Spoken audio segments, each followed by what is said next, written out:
नमस्कार. आजचा दिवस माझा. क्षण क्षण परीक्षण.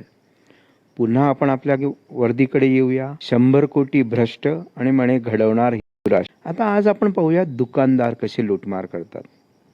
बरोबर आहे ना? आपल्यालाही वाटतात खूप प्रेमळ दुकानदार आहे.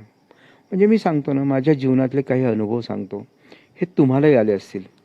मोस्टली दुकान आणि धंदे पूर्वी कोणाचे होते? आता तर बऱ्याच समाजांचे झालेले आहेत.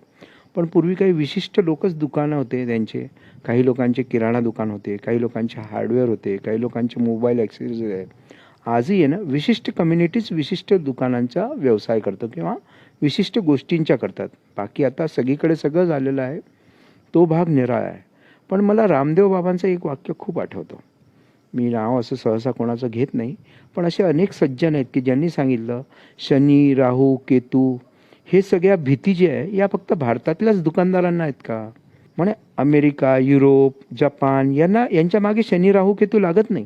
तिथे रोज भूकंप होतात, तरी त्यांना असं वाटत नाही की शनीची 7.5 आमच्या मागे सुरू आहे किंवा कोणाचं काही सुरू आहे. आता दुकानदारांची लूटमार कशी चालते? सगळ्यात पहिले तर काय झालेलं आहे, नमो नमांनी यांना GST नावाचं एक शस्त्र दिलेलं आहे.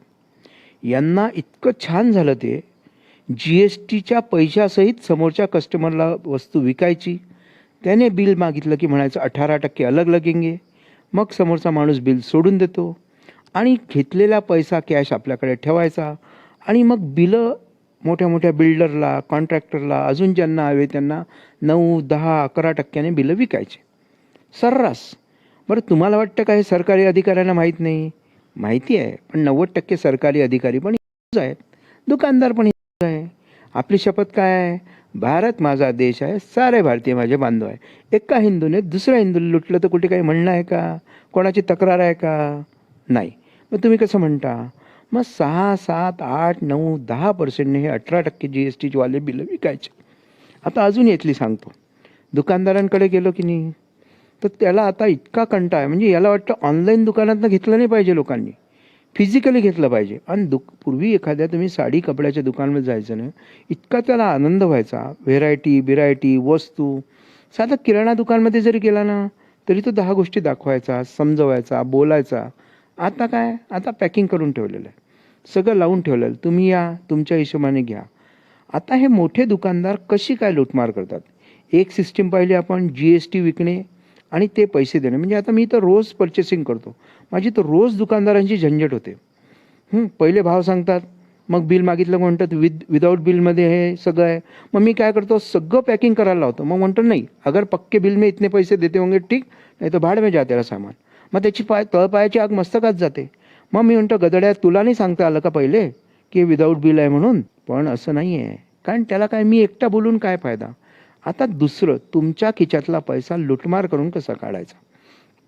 आता तुम्ही कोणत्याही मॉलमध्ये गेले, 5-5, 4-4, 5-5चे पॅक लावून ठेवलेले. कशासाठी लावून ठेवलेले आहे? तुम्हाला एका महिन्याला 2 साबणं लागतील, पण तुम्ही 5 आणाल. म्हणजे हे काय आहे? तुमचा आजचा पैसा तुमच्या खिच्यातला आमच्या खिच्यात घेऊन घ्यायचा. छोटी एकही वस्तू तो म्हणतो, नाही नाही फोडू नका, पॅक काढू नका. त्याच्यानंतर संध्याकाळी तुम्ही वस्तू घ्यायला गेले तर आनंदाने घेईल, पण वस्तू बदलायला गेले ना, शाम को नहीं आना, सबेरे नहीं आना, अभी बोनी नहीं हुई, ये नहीं हुआ. हे जे तद्दल खोटारडे नाटकं आहेत यांचे. कारण काय, माज आलेला आहे, पैसा आमच्याकडे अडमाप झालेला आहे. आम्हाला ग्राहकाची गरज नाही राहिली. म्हणजे गरज पाहिजे, ऑनलाईन लोक घेतात तर यांची तळपायची आग मस्तकात जाते. सर्क्युलर पाठवतात, व्हॉट्सॲप पाठवतात, असं पाठवतात. पण तुम्हाला सांगतो, यांना चोखंद ग्राहक नको असतो. यांना लूटमार करायची. यांना असं वाटतं की आडमाप पैसा मला फटकन मिळाला पाहिजे. म्हणजे फक्त दुकानदारांनाच वाटतं असं नाही आहे. डॉक्टरचंही उदाहरण पाहिलं आपण. आता पुढे सरकारी कर्मचाऱ्यांचंही पाहणार आहे. त्याच्यानंतर छोटे मोठे रिपेअरवाल्यांचंही पाहणार आहे. प्रत्येक विविध क्षेत्रातली आणि आमच्या सिव्हिल इंजिनिअरिंगमधले तर अनेक उदाहरणं देणार आहे. कसे लोक लुटतात, आडमाप लुटतात. बरं, एवढं सगळं करून त्यांच्या घरात भरभराटी होते का? शून्य, कोणीच नाही. कारण दुसऱ्यासाठी खड्डा खोदला, तुम्ही इकडनं लुटल्या जातात. पुढे पुढे आपण शाळा, कॉलेज, इन्स्टिट्यूशनची पाहणार आहे. हे पण कसं खोटं करतात, कसे म्हणजे पालकांना वेठीस धरतात. कारण आमच्या इथे सरकार नावाची अति हुशार, प्रचंड बुद्धिमत्ता असलेली, म्हणजे एक मोठ्याच्या मोठं असं हे आहे, काय म्हणता येईल त्याला, काय सिस्टीम, खूप हुशार आहे. इतकी दिव्य हुशार आहे की गेल्या 75 वर्षामध्ये ते 75 गोष्टीसुद्धा जनतेला हव्या आहेत अशा देऊ शकले नाही. मी तर सांगतो ना, आपलं चॅलेंज आहे की सरकारने प्रॉब्लेम सॉल्विंग स्किल दाखवावं. एक समस्या होती, आम्ही तिचं 100% निवारण केलं आहे. असो, पुढच्या भागात आपण अजून पुढचं पाहू. पण ही जी दुकानदारांची लूटमार आहे, याच्यावर कोणाचंही कंट्रोल नाही आहे.